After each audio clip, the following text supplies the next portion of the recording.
안녕하세요. 맞춤경매 김희준입니다. 오늘 물건 하나 좀 분석을 해보려고 하는데 신건입니다. 신건이고 일단은 금액이 부담은 없어요. 신건인데 1억대라서 부담은 없고 이것도 제가 한번 임장을 가보려고 합니다. 임장을 가보려고 하고 솔직히 금액이 적기 때문에 좀 이렇게 그냥 쉬운 표현으로 좀 덤빌 수 있을 것 같은 느낌은 들죠. 물건을 한번 말씀을 드려보겠습니다. 이것도 근데 날짜가 많이 여유가 있게 남아있진 않아요. 그래서 저도 이거를 좀 빠르게 한번 임장을 다녀오고 나서 말씀을 드리겠습니다. 그럼 일단은 전체적으로 한번 살펴보겠습니다. 사건 번호는 2021-44934 경상북도 포항시 남구에 있는 근린시설이에요. 이게 장점이죠. 주택이 아니다 라는 거가 일단은 투자하는 사람의 입장에서는 일단은 이점이 있죠. 근린시설. 근데 토지가 크진 않아요. 작아. 33.28평이고 건물이 21.75인데 토지에 비해서 건물이 넓게 지어졌죠. 그러면 토지가 상업지는 아니겠지만 준주거지역이나 3종 일반 주거지역이나 건폐율 부분에서 뭐가 있겠죠. 좀 더 살펴보겠습니다. 토지 건물 전체 다 나왔어요. 어떤 건물이 있는데 글씨가 종합건축, 건축을 하는 분인 것 같아요. 임차인인지 아니면 소유자 겸 채무자가 직접 이걸 운영하는지는 모르겠습니다만 일단 그런 걸로 보이고 감정가가 신건인데 1억 680만원 나왔고 소유자 겸 채무자가 개인, 채권자가 개인이네요. 이러면 약간 좀 의심은 들어요. 이거 취하되는 거 아니야? 변경되는 거 아니야? 라고 생각을 해볼 수가 있을 것 같아요. 이게 채권자가 개인이다 보면은 개인 간의 경매가 계속 진행이 되면 이야기를 하겠죠. 언제까지 갚겠다. 아니면 일단은 언제까지 갚을 때니까 이자만 일단은 좀 받아라. 아니면 일부만 일단은 상환을 하겠다. 이런 식의 이야기가 오가면 취하가 될 수 있어요. 취하가 되는 경우가 많아요. 그래서 일단 그 부분은 감안하고 보십시오. 일단 이거는 제가 말씀을 드렸고 안의 내용 볼게요. 토지, 건물 따로 이제 볼 텐데 역시나 도시지역의 준주거지역입니다. 준주거지역이면은 일단은 건폐율 일반적으로 80에 용적률 최대 500%까지 될 겁니다. 이게 근데 조례마다 조금씩 달라요. 조례마다 조금씩 다르기 때문에 해당 지자체 조례를 파악을 하신 다음에 이제 뭐 예를 들어서 건축을 한다라고 하면 그렇게 하면 됩니다. 그래서 토지 건물해서 감정가, 토지가 아무래도 준주거 지역이다 보니까 감정가가 작지만은 한 이 정도로 나왔고 건물해서 전체 다 해서 이제 그렇게 나왔습니다. 금액이 조사된 임차 내역은 없는 걸로 보아하니 소유자 겸 채무자가 직접 종합건축이라고 이제 이걸 운영을 하는 걸로 보이죠. 이건 이제 건물 등기부, 토지 등기부 요약된 거예요. 요약된 건데 채권액 보십시오. 정말 적죠. 그러니까 이거 같은 경우는 제가 분석을 하긴 합니다만 취하될 수도 있어요. 금액 자체가 너무 적어요. 그리고 강제경매 이거는 이제 은행에서 빌린 겁니다. 은행에서 빌린 건데 은행 이자 꼬박꼬박 납부를 했겠죠. 그러니까 강제경매가 진행이 되면 채권자에게 다 통보가 가는데 신청을 안 한 걸 보면 은행 입장에서는 뭐 이자도 꼬박꼬박 들어오고 하는데 크게 뭐 신경을 안 쓴 것 같아요. 그래서 토지 등기부를 봤더니 소유자 이렇게 나오고 얼마에 샀는지도 확인이 되네요. 2018년도에 6,400만 원에 매매를 했습니다. 그리고 강제경매 개인이 이렇게 집행권한을 통해서 강제경매가 진행이 됐어요. 등기부 이제 요약된 건데 특별하게 내용은 없습니다. 이거 빌린 거 아까 말씀드렸고 특별하게 내용 없어요. 이것도 건물이고요. 감정평가서도 언제 조사를 했고 작년 12월에 비어 있었던 걸로 이제 현황조사서 보면 비어 있었던 걸로 보이죠. 없었다. 전입세대 뭐 열람 내역도 이따가 말씀드리겠지만 없습니다. 이것도 지금 현재 운영을 안 하고 있는 건지는 모르겠는데 없다라고 이야기를 했죠. 건축물대장 이분이 뭐 종합건축을 운영을 하니까 건축물대장도 당연히 적법하게 건폐율이나 용적률이나 맞게끔 다 진행이 됐을 거예요. 건폐율 나오고 용적률 당연히 용적률은 뭐 1층밖에 없으니까 사진상으로 이대로일 거고요. 이거 내용도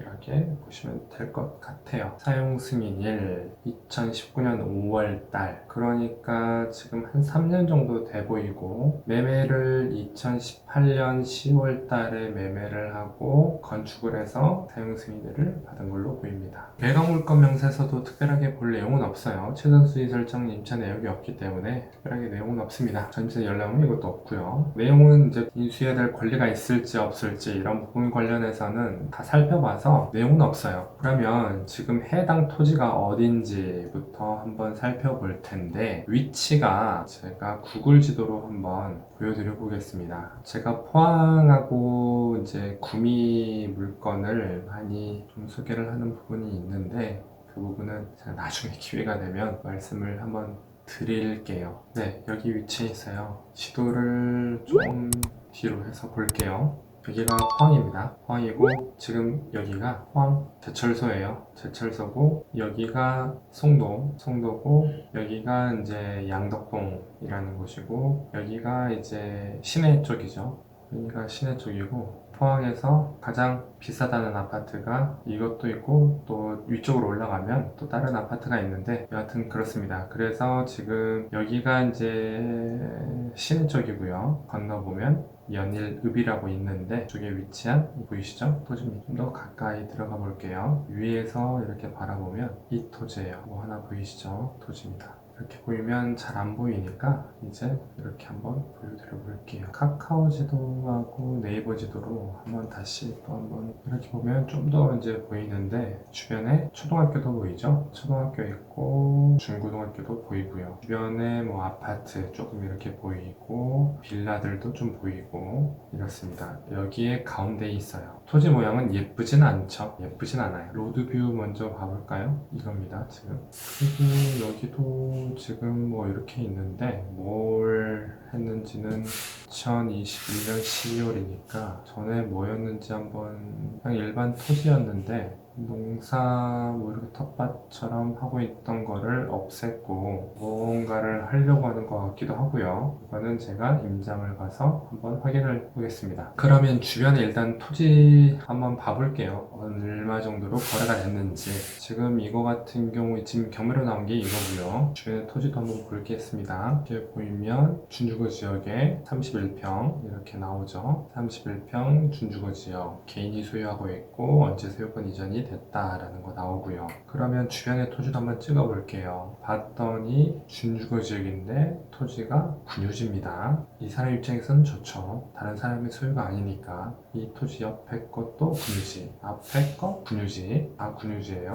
이쪽도 준주거 지역 대지 1평 개인, 이건 뭐 그냥 넘어가도 될 것 같고요. 이것도 군유지예요. 다 군유지입니다. 지금 해당 토지를 제외하고는 모든 주변에 있는 토지들이 다 군유지예요. 이게 큰 이점일 것 같습니다. 해당 경매로 나온 토지 주변 것들은 다 군유지다 라는 부분이 일단은 이점으로 작용을 할 것 같고, 주변에 그러면 토지 실거래가를 좀 보면 2달 전에 150만 원에 거래가 됐고, 이 좀 뒤쪽인데 101만 원, 이거는 전인데 이렇게 거래가 됐어요. 여기는 군유지라고 말씀을 드렸고, 이거는 군유지라고 했고, 이 앞쪽에 있는 16평인데 150, 그리고 좀 더 올라가 보면 답 300, 창구 300, 대지 200 정도, 200, 한 그 정도, 최소 150 이상은 하는 것 같습니다. 주변의 토지를 실거래가 기준으로 봤을 때. 그러면 실제로 나와 있는 매물은 어떤지 살펴보면, 제가 포항 같은 경우는 다른 이런 뭐 네이버 부동산보다는 DD하우스가 더 낫다라고 말씀을 드렸죠. 제가 찾아봤어요. 용도 지역으로 제가 분류를 했고, 평으로 분류를 해봤더니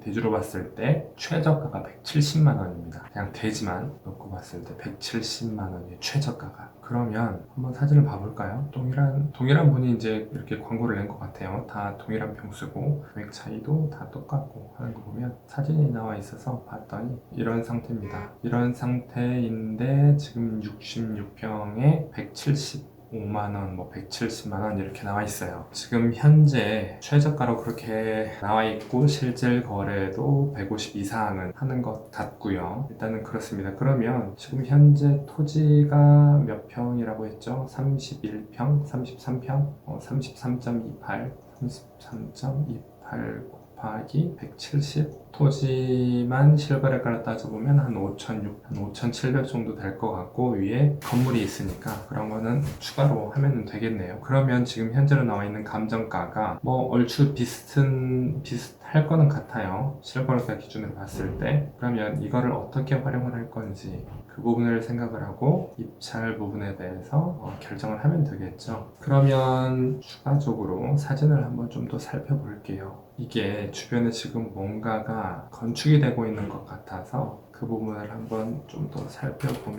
좋을 것 같습니다. 그리고 어떻게 활용할지, 어떤 가치가 있을지 부분에 대해서 판단을 하면 될 것 같아요. 이쪽에서부터 한번 와볼게요. 여기도 이런 식으로 무슨 개발, 뭐 컨테이너처럼 생기는 게 보이고, 뼈는 일반적인 주거, 여기도 사무실 같죠? 좀 아래로 쭉 와보면 이제 보여요. 여기 보이죠? 보이고 맞은편에 역시나 예상했던 대로 뭔가가 들어섰죠. 아까는 논밭이었는데 뭔가가 들어섰습니다. 그리고 연도도 가장 최근이에요. 22년 4월. 어떤 회사인지는 모르겠는데 이렇게 들어서서 있습니다. 여기는 아까도 말씀드렸지만 여기는 군유지고요. 주차를 희한하게 했는데 어쨌든 군유지입니다. 그리고 이게 매각이 됐죠. 이 땅이 150만 원에 16평 땅이 매각이 됐습니다. 그리고 나머지는 다 군유지 해서 이제 이분들이 뭐 이렇게 주차처럼 쓰는 건 같아요. 그리고 또 지금 군유지인데 어떻게 이렇게 건축이 됐는지는 모르겠는데 이렇습니다. 제가 임장을 한번 다녀오겠습니다. 다녀와서 어떤 출구 전략이 있으면 좋을지 또 한번 생각을 해보고 금액이 싸요. 싸기 때문에 추후에 어떤 다른 목적으로 활용을 해도 될 수도 있겠다라는 생각도 한번 해보고 하면은 일단은 좋지 않을까. 있는 그대로 뭐 임대를 줘도 되고요. 여러 가지 뭐 방법은 있을 수는 있어요. 일단은 금액적인 부분에서도 신권이긴 합니다만 준주거 지역에 일단은 이 정도라고 하면은 나쁘진 않은 것 같아요. 제가 이 부분은 추가적으로 임장을 통해서 한번 살펴보고 영상으로 말씀을 드리겠습니다. 근데 이게 이제 금액 자체가 워낙에 적어서 몰라요. 취하될 수도 있습니다. 그 부분은 생각을 하시면 될 것 같아요. 네, 이상입니다.